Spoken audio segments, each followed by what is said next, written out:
Hello, I'm Jeff with Castile Property Management, and today we'll be meeting and talking with Dina Stinson, who is a real estate professional and, more importantly, my sister. So we grew up in a home with investors. Our parents are investors, and we learned a lot about real estate. And I think that's where our passion for real estate came from. Yeah. So Dina owns Stonebridge Real Estate, and you're the principal broker of Stonebridge Real Estate.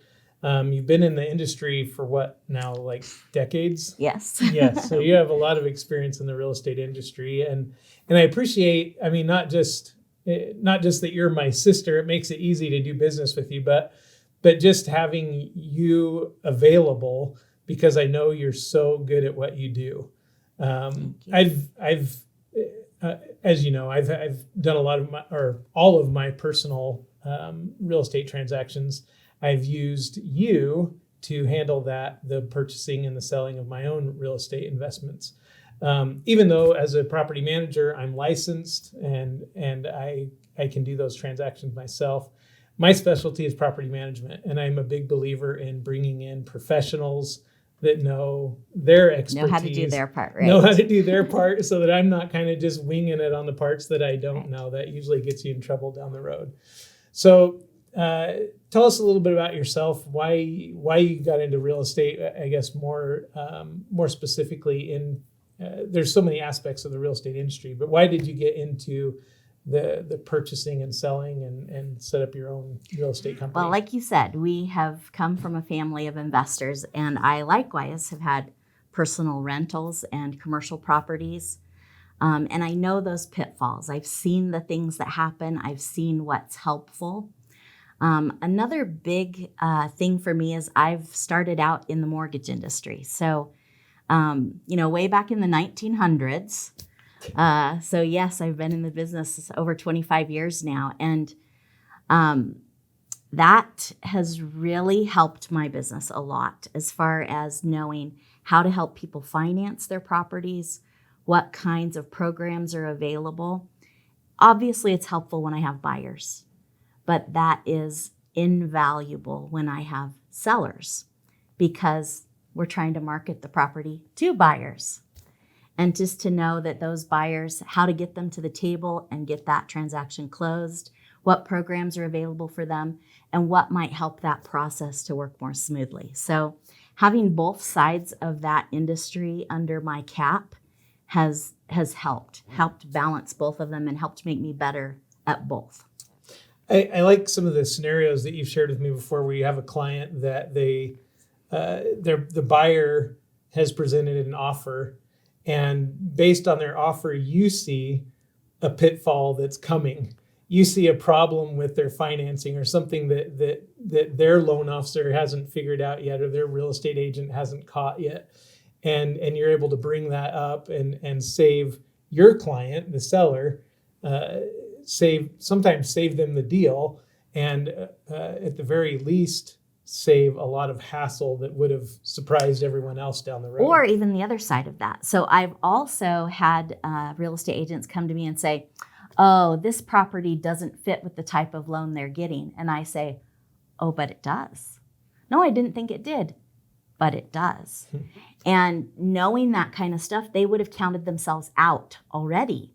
And yet we end up being able to close that property. You're able to save that buyer. Yeah.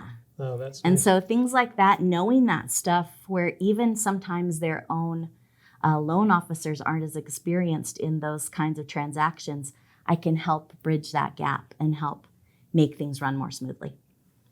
And a lot of our joint clients are real estate investors, obviously, because I'm as a property manager, and we've discussed a lot about what makes a good real estate investment property is as we're trying to work together to help our clients. In fact, Castile Property Management, we've made a video called what is it even called? What makes a great rental property, or what type of rental property should I buy? I think is what it's called. What are some of Put that in the notes below. Put that in the notes below. We'll put that right in the comments so that you can find that video. But what are some tips or advice you would give to an investor when they're looking for a rental property. What's your experience shown as to what makes a good rental property? Well, sometimes people think the way they look at it when they're looking for property for themselves. They go, well, if I like this property, then someone else will. And I encourage people to think about how the buyers are going to feel about the property. However, a quirky property with odd characteristics might be your jam, but it might not be everyone else's. And so we want to find something that's simple, that's going to appeal to a lot of buyers. A lot of renters. Renters, thank you. A lot yeah. of tenants. Yes, exactly. So that bigger scope, it's not just, you're not going to live in the property, right? This is an investment. And so we want to look for some simple things. A lot of times people move out of their homes and make that a rental property as they outgrow that home. And they ask me things like, well, what about my prized flower garden? Are the tenants going to be able to maintain that? And my answer is no. And so we really need to think about those kinds of things. We need to have a simple property. It needs to be something that can be maintained. And if you have a home that has that prized flower garden or some type of other feature that's hard to maintain, you have a few options. One, you can pay someone to maintain it. Two, you can make the property more simple by removing it. Or three, you might want to look at a different property entirely, something that's more simple for tenants to maintain. And so I try to encourage that a lot. Another time that I have people stop and think about the property that they are turning over from their own home to a rental is if it's coming up on needing a lot of repairs or maintenance or upgrades. It might be better to let that go back into the market and let someone make that home their fresh new home, and for you to take the money from that and put it into a better suited rental property. Yeah, I like that. Something that keeps it simple. The simpler the rental property, usually that means the more profitable, the less expenses that are going to be hitting you. So I've seen. Now you might also have a tip there for people who are doing that turnover. If you've lived in the home 2 out of the last 5 years, you may have some significant tax breaks, and you can take that profit from there and turn it into a new home without having huge tax problems. Yeah. So sometimes just because it's the property that you have right now, and maybe you've always dreamed of turning this home into an investment property, maybe it's not the best one. It's not the best one to reach your goals. And sometimes there's tax advantages that you can take advantage of while it's still your primary residence or shortly after it's your primary residence. So yeah, in fact, that's another video that we have is your plan the best plan for what your real estate goals are? And you don't want to get lost in your plan, right? You don't want to get lost in, but I've always dreamed of this property becoming, our rental property, or this property that I inherited, I want it to become a rental property. Maybe you got to step back sometimes and say, what are my goals? And then reevaluate your plan. And you had mentioned doing an exchange, like a 1031 exchange. Explain that briefly. What does that entail? So if you've owned the property sometime in the last 5 years, you don't have to do a tax exchange. You can save those benefits. If you have a property that is a rental and you're still thinking, wow, this is coming up on some repair time, and we might want to flip it into something newer and something better suited for the rental market now. A 1031 exchange takes and really defers your taxes. It doesn't, you don't get out of taxes. We all, right? Death and taxes, it's all coming for us. But eventually, you'll have to pay taxes on that. But if you're just switching and taking an investment property and switching the funds into a new investment property, there's rules, and we'll talk, we can talk about that at a different time, but and you'll want to check with your accountant and see how that fits with you personally. But you can defer those taxes and maybe just flip it into something that's better suited for the rental market now. Yeah. So how we talk about just flipping a home. Well, we'll just switch it into a different property. And I know for a lot of people, buying a home is a really involved process, right? Sometimes it can be very emotional. It can be very time consuming. How does that relate to a rental property? Does it need to be that way for a rental property? No, and there's a few things that I think you'd want to think about. First of all, people ask me what kind of property, if I'm flipping it into a property, what's the right kind of property, right? We talked about the not right kind of property, but what is the right kind of property? We've talked about simple. A lot of times that's condos, that's townhomes, that's newer homes. They're not going to have a lot of maintenance on them. Sometimes people hear that and think HOA. I'm going to have an additional HOA fee. And is that right for my rental? I'm trying to maximize my return here. And somebody wants to charge you an extra bill that you wouldn't have otherwise. Right. Yeah. But what you and I have found is sometimes that an HOA has a good oversight on the property, helps protect it a little bit more. A lot of times they are covering yard maintenance, which is huge. The tenants don't have to worry about that. You're not worrying about who's mowing the lawn and who's watering the yard. Or sprinkler repairs. Sprinkler repairs fall on the owner. And outdoor and outside exterior. So roofs. Roofs are one of the major expenses. HOA takes care of that. So maybe over time, monthly, you're paying those fees.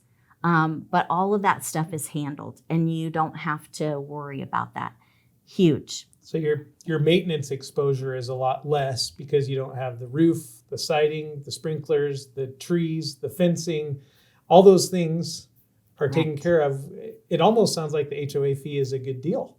It is. And on top of that, sometimes it has a clubhouse with a gym or a pool. Sometimes internet is included. Sometimes cable is included. Imagine how enticing that is now to a tenant. And you're trying to get it filled. Every day it sits empty is costing you a lot of money. Right. So that's very enticing to a tenant. They don't have to pay additional gym fees and internet fees and cable, all of that kind of stuff. So they're willing, of course, to pay more in rent to have all of those things available. And that will defray the cost of your HOA.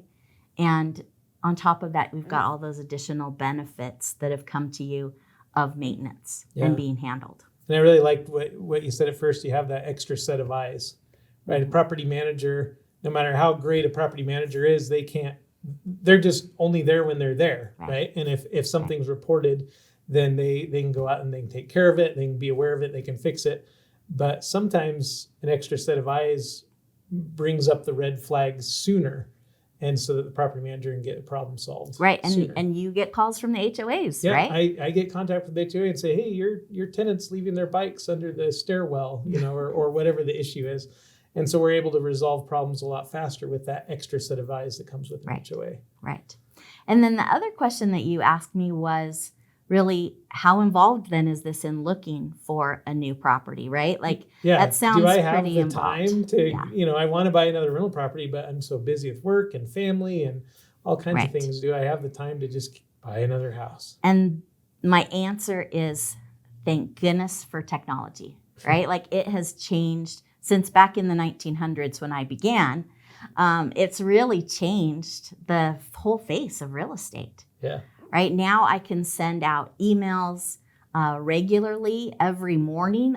It'll send out new listings to the potential investor, and they can look through those quickly and say, "Oh, I didn't like any of those," or "Oh, that one looks good." Yeah. We have a lot of people that like to get in there with their hands and really go check a lot of things out, like you do when you're looking for your own home.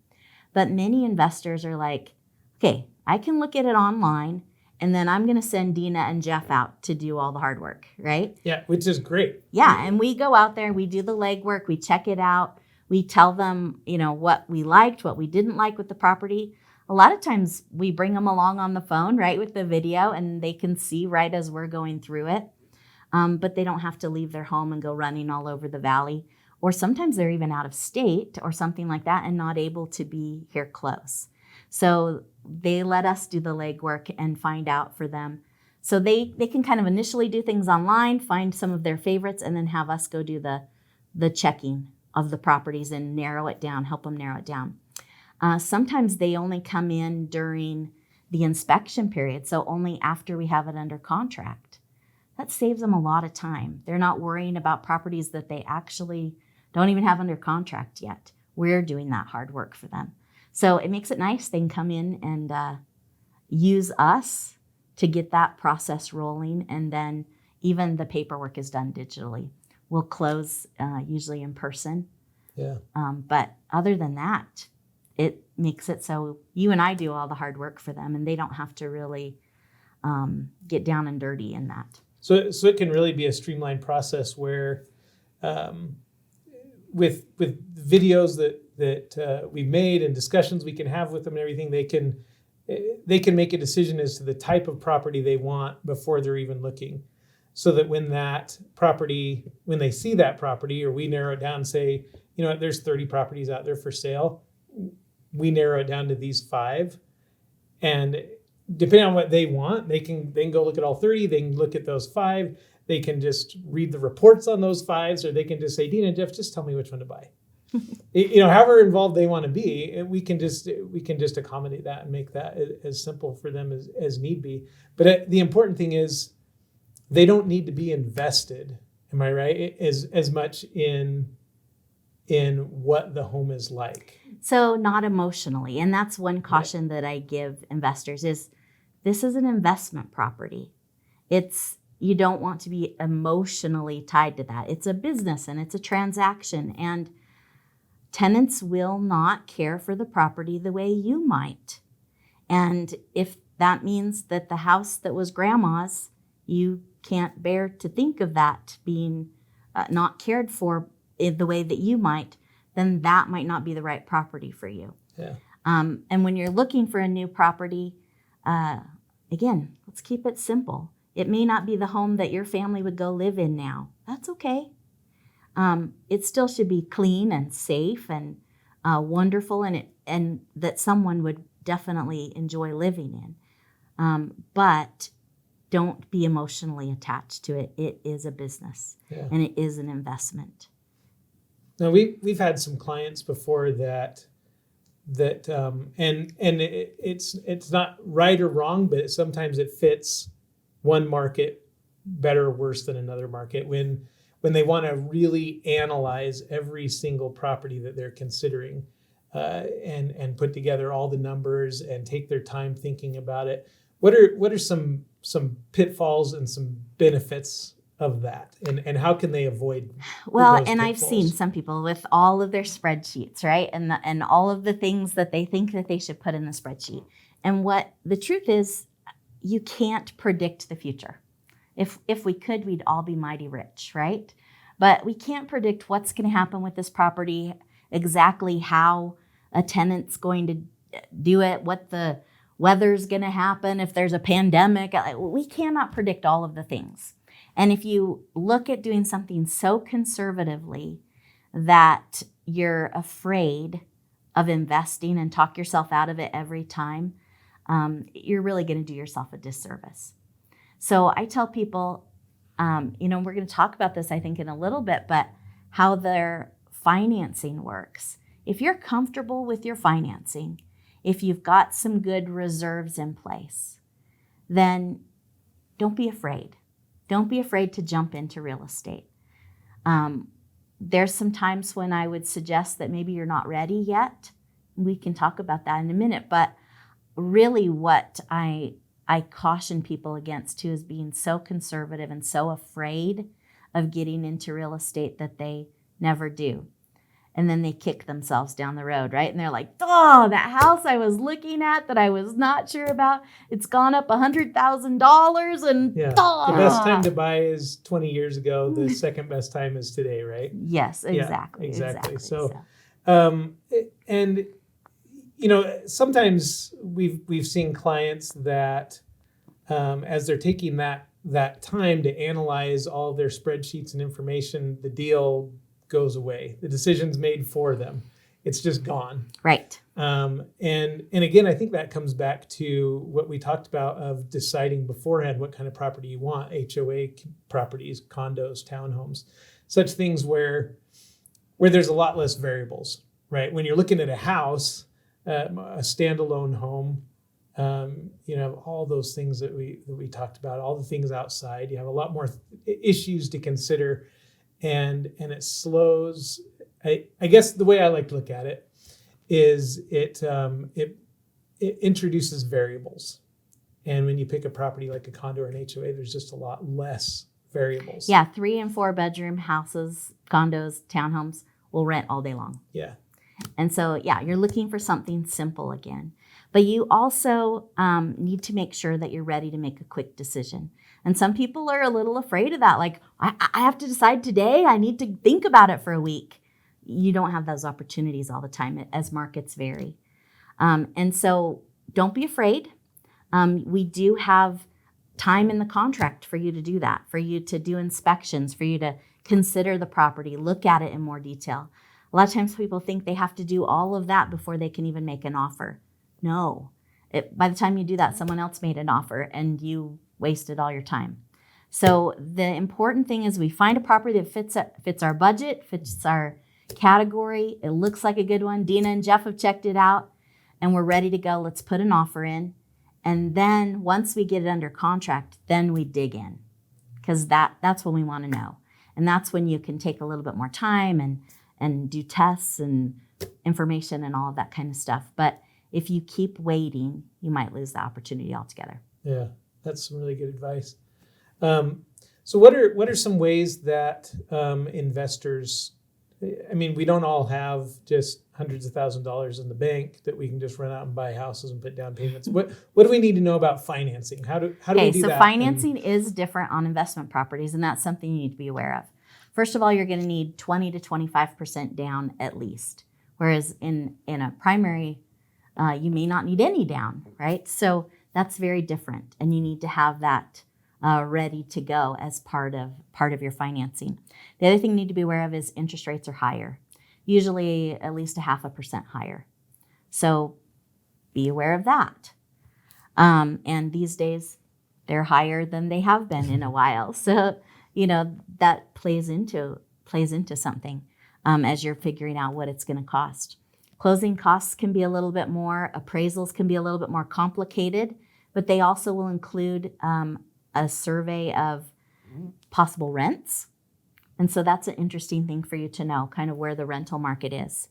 But you're going to want to get pre-approved with a lender before you go out shopping, because there's so many variables that are different with financing an investment property. You want to make sure we're looking at the right price range, that you really can afford it. A big thing that lenders require is that you have reserves, which you should have anyway. It's going to help you feel a lot more comfortable in your investment if you're not month to month scared that something's going to come up. The furnace might go out. We won't be able to eat. Right. Yeah. So lenders will require 6 months of mortgage payments put away in reserves. And that includes principal, interest, HOA fees, taxes, insurance. Which is just smart practice anyway. Smart practice. Have 6 months of that tucked away for any in case of emergency types of things. If you have more properties than just one, they're going to require even more reserves, because they're going to worry that something might happen and you need to be able to handle it. Yeah. Yeah. So you have to be prepared that way. Again, smart for you, right? You want to feel safe and comfortable in that. The other thing is some people worry, well, what if I can't qualify? I'll be getting rents. Can I use that to qualify? And the answer is yes, but not 100% of the rents. Usually about 75% of that rental income you can use to help you qualify. So the lenders are very cautious. They know that maybe you'll have some vacancies or maybe there'll be some maintenance issues. And so they're cautious, and it's good for you. Yeah. So you'd mentioned getting pre-qualified. So I assume the starting point is not jumping in a car and driving around calling for sale signs. Where does somebody start that wants to get into investment. Yeah, you're going to go properties. to your loan officer and make sure what you're qualified for and what you can afford, and also what you feel like you can afford, right? So they may give you the numbers and it may look high and lofty, and when you look at the payments, you go, I can technically afford that, but it doesn't feel comfortable. Yeah. So, you want to put those two things together, and between those two, you decide with your real estate agent where you're going to go. Now, be reasonable. I've had people who say, I'd really, really like this mansion on the hill for this much money. And I can look all I want all day long, and I might not find that deal for you, right? Right. So you have to be reasonable, and some of that is a little bit of experience in going, oh, this is what I can get for bang for my buck. Yeah. Talk to your real estate agent. Talk to me. I'll tell you where can I get a little more bang for my buck. Maybe it's not as centrally located, and maybe I can get a little more out of that. Or maybe I'm looking to be more centrally located for particular reasons. And we'll look at what works best for you, what works best for the budget, and how you can maximize those things. So talking about payment and even interest rates are a little higher than they used to be these days, it's not uncommon that when you buy an investment property at first, it's not going to cash flow. How do you reconcile that? Like, should they even bother? I mean, why would you buy something that's just going to cost you money every month? Well, it's an investment, right? And so there's a few different things that we talk about. First, you're going to have to come up with that down payment. And where am I going to come up with it? It might be out of your savings account. Okay, well, do I want to drain my savings account entirely? It might be equity from your home. That can be great because normally you don't tap into that. But you're going to have to get a loan for that, right? And then you're going to have to cover that payment. You might be able to get equity out of a different property. So you're going to look at all of those things and see, where am I going to get the down payment? And that, if that's what my investment is, how does that work? Then you look at, what would I do if I were investing in something else? Take a mutual fund. You might put $300, $500, $800 a month into a mutual fund. You don't consider that flushing your money, right? So as you take that money, and even if you're at what they say negative cash flow, in other words, you're putting $300, $500, $800 a month into the property. Are you flushing it? No, you're investing it. And if that return in your mutual fund made $20,000 or $30,000 every year, you'd be astounded. You'd be ecstatic. That's an right? incredible mutual fund. Right. Yeah. So the benefit of putting it in real estate is I can take that amount of money and I can leverage a building that's worth 4 to 5 times that much. And 4 to 5 times that much then appreciates. Yeah. And so that full leverage of all of that is being maximized, and it appreciates over time, not just the amount of money that you might have put in to a mutual fund or your savings account or something like that. You get to maximize the full amount of it. So I guess kind of a way to illustrate it that I've explained to people before too is, if you got $40,000, you put that in a mutual fund, your mutual fund is worth $40,000. If you put $40,000 in real estate, that real estate is worth, let's just say, $400,000. And so, that $400,000 asset is going to appreciate a lot faster than your $40,000 mutual fund. Now, of course, there's all the loans and things that go Sure. with that. But in general, just that investment over time is going to do a lot more than putting a smaller amount somewhere. Yeah. So you don't have to be afraid that, I'm not cash flowing right now. Quickly that turns over. As you know, rents go up. Rents go up. There's tax benefits. Yeah.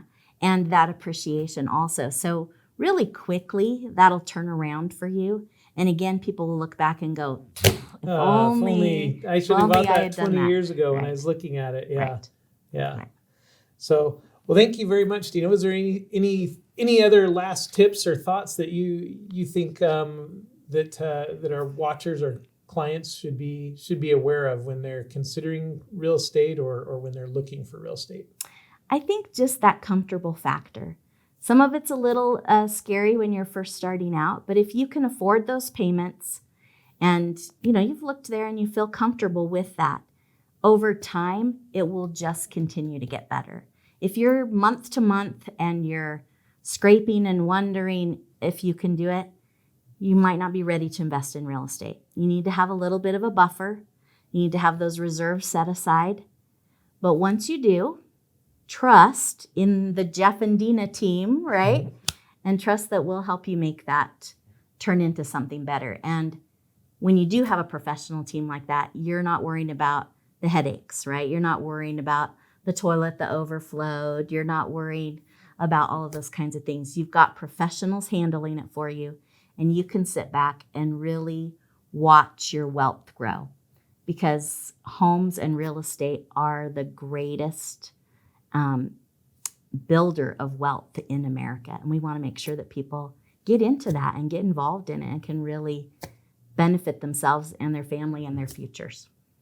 Perfect. Thank you. Dina with Stonebridge Real Estate, principal broker and owner of the company. How can people get a hold of you? Well, they can always go through you and you can tell me. Yep. But yes, 801-787-2599. Call me, text me. I love to just chat about real estate and ask me questions and pick my brain about any of that kind of stuff. Great. And if you found this video helpful, please like and subscribe. And at Castile Property Management, we do more than just watch your rental property. We protect it, cultivate it, and help your investment grow.